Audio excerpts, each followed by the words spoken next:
je suis slaveuse, pas technicienne, j'ai pas l'habitude. Hop là. Bon, bah écoute, Le poète est gobeur de particules poétiques, gargantua de rimes riches, explorateur de terre en friche pour y semer la beauté des vers qu'il égrène. Annonceur de la disgrâce des politiques, il dégaine sa plume quand sévit la gangrène dans cette gigantesque société obscène. C'est sa guerre, il refuse de rentrer dans le moule. À grands jets d'encre, il harangue et, être majuscule, galvanise les foules avec toutes les subtilités de la langue. Savant, sachant aussi prendre des gants, il joue de sa grâce d'un geste élégant. Intrigant avec ses airs d'être ailleurs, il est, au milieu des gens, solitaire, grandiloquent.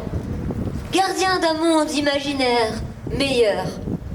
Galant quand séduit par les charmes d'une belle, il habille ses mots de dentelle pour l'envêtir, sans jamais les travestir. Et si la passion s'en mêle, il les grave sur du papier de soie. Galérien quand l'une d'elles le déçoit, ses larmes grondent dans ses lignes, pour derrière sa feuille rester digne. Aux aguets, guettant les silences, afin que les verbes qui s'élancent n'en soient que plus intenses. Guérisseur de mots qui ne sont pas les siens, un peu showman, un peu chaman, éternel sourcier, peut-être sorcier, un brin magicien.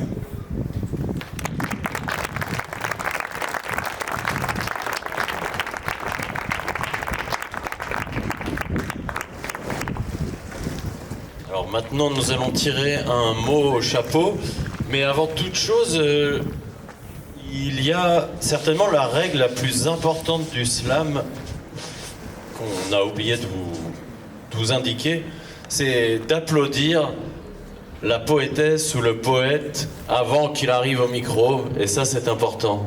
Donc qui est le prochain ou la prochaine? Alors une main coupable. Coupable d'avoir oublié de dire qu'il fallait applaudir. Le prochain... Ah oui, on fait le prochain slammer et un slammer. Ouais. Alors, lorsque je dirais le prochain slammer... Comment? Non, bah, on est un slammer. Quand je dis... le prochain slammer est un... Et vous allez dire slammer. Et si je dis le prochain slammer est une, vous allez dire... C'est bien, une maîtrise de féminin. Alors, le prochain slammer est un... Slammer. S'il était une sardine, il voudrait être mis en boîte tout nu et tout bronzé.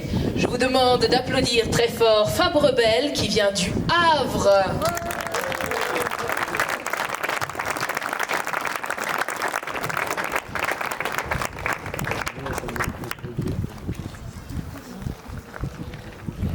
J'ai fait un slam sur la Bretagne avec des noms de bleds bretons et uniquement des noms de bleds bretons.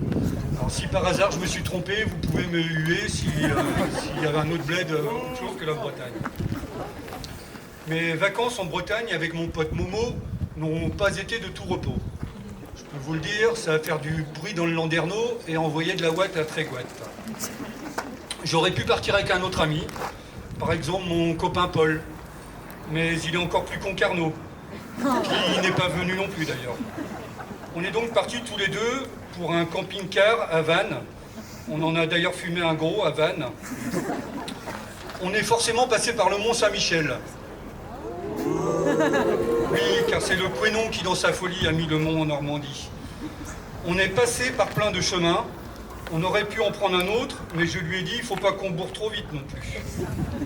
Arrivé dans un petit bled, Momo a demandé à un jeune punk à chien un peu éméché, « Vous savez où je peux trouver l'office de tourisme, s'il vous plaît ?» Le fils à qui a répondu le gars. Je vous jure que c'est vrai. Momo m'a regardé. « Ouh là là, c'est des consanguins ici, ils sont tous frères, c'est pour ça qu'ils ont qu'un père. On dirait que les fous gèrent la ville. » Momo avait la haine, bon. Je lui ai dit, vas-y, Morlaix.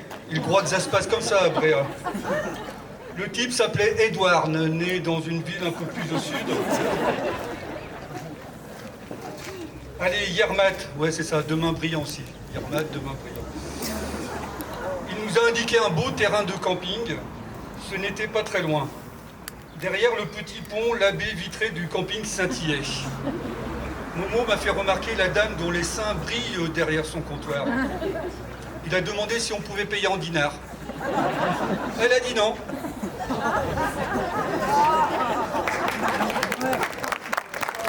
Il m'a glissé. Il est vilaine la dame. Il me semble qu'il y a là quelque arnaque.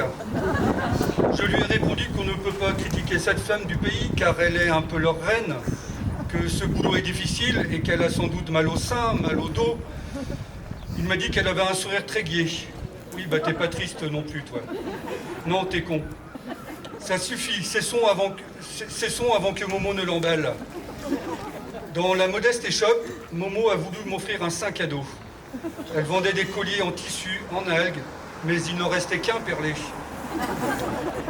La dame nous dit qu'elle était pauvre. Ici, l'argent pleurant, là-bas, l'or riant. Qui voit Molène voit sa peine, qui voit Ouessant voit son sang, qui voit Saint voit sa faim, qui va à Groix perd son foie. Elle nous a indiqué un agriculteur, pêcheur alcoolique, joueur de bateau. C'est un vrai guide, elle. C'est dans la cabane là-bas que c'est de l'eau qui vit. Il s'appelait Louis. Il nous a présenté ses animaux et dit que l'anester, quand il meurt, il en pleure un et on reprend un autre.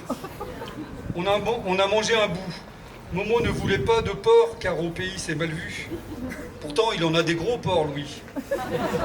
On a pris du kouign-amann car Momo en a marre des pains, marre des galettes. Avant de rentrer, on a décidé de faire un tour de paddle de Bretagne. Momo a dit « Oh la belle île en mer !» Il a pagayé très vite, il a foncé à la mort bille en tête. Je lui ai dit « Ne te preste pas !» Il s'est brûlé la main car il avait mis qu'un gant. C'est fini ce terrain de jeu. Allez, on rentre.